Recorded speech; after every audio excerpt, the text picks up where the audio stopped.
some poems I'm hoping to do something called the Cornish split, which is a sort of dichotomy of modern Cornwall, which on the one hand you have surf, beach, green teas, and on the other it's minimum wage, housing shortage, food banks. So hopefully the bits in between as well. Recently, English trolls on Twitter were surprised that the Cornish, the people who live here, I mean, when I say Cornish, the people who live here, don't appear to be grateful for being bailed out year after year by their bounteous handouts. I'm not having a go at tourists who respect Cornwall and the Cornish and bring 12% to the Cornish GDP. That's a figure from Visit Cornwall in the Financial Times. In the last 2 years, we do seem to be getting a lot of people who don't really get Cornwall. Rather than engage with them on Twitter, I wrote this poem, which a lot of people on social media seem to be liking. It's called The Grateful Cornish, a rejection of English Twitter trolls. The grateful Cornish are few in number, my augmented guess, a mere 10%, the ones who make money from tourists and keenly await their approaching descent. 5 million of you come to see us, making your annual trip trolls over, not under the Tamar Bridge, and filling social media with crap about how the Cornish should be grateful as we sit and wait for your arrival like leprous beggars with our hands outstretched, keening for economic survival. So who is it that gets all your money? Clearly not the folk that you've envisaged. Breaking influence on. But supermarkets, big nationals and second homeowners, mostly from England. Hoteliers, campsites and restaurants, English heritage and the National Trust, hedge funds and the venture capitalists who profit from financial boom and bust. There's only 500,000 of us that live here. Most of us don't want to move. Wages below national average, yet house prices and rent through the roof.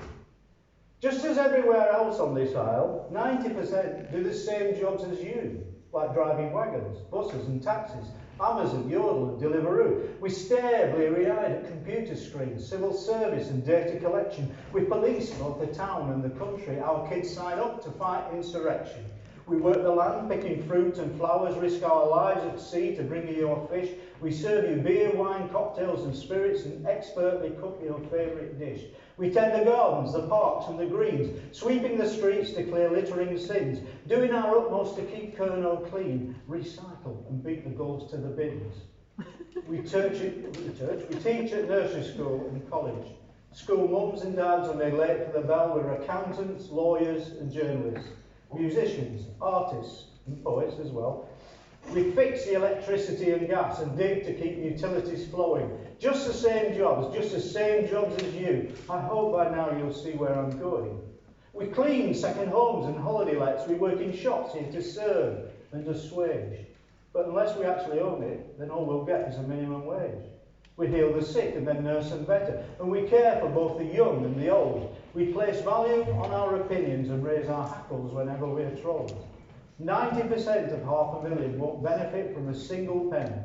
Yes, it's contrary to what you guys think, and it's true, most of us won't see any. We want to get on with our normal lives just like everywhere else in this land, so don't mind when we get a bit pissed off, when the situation gets out of hand, and think on not to take too many risks. Zealously question that thrill-seeking hit. We only have one major hospital, which is going to be struggling a bit.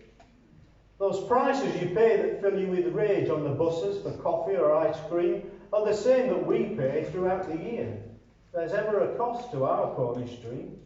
In your ubiquitous holiday let, when drink and drugs give your volume a lift, the person who's trying to sleep next door has an early morning hospital shift.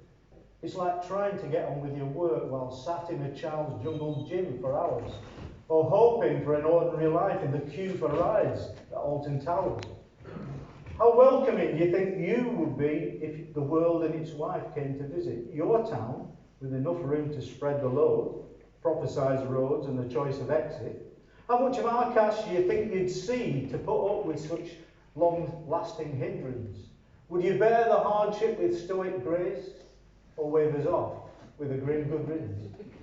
We understand we're not as rich as you and that it's crass and very unfunny to vote your money in a hardship zone. It's so last century, loads of money. You're so unlike our usual guests who come down here because they adore it, not grudgingly because they can't go abroad due to restrictions caused by COVID. But when it comes to Cornwall's GDP, tourism accounts for just 12%, because most of the money made down here goes back to England and that's where it's spent. Now hopefully you'll understand that we don't cash in with your holiday moolah. How about you give your keyboards a rest and we can all cry out, hallelujah. So we'll do our best to be courteous. Now you know you won't get our gratitude.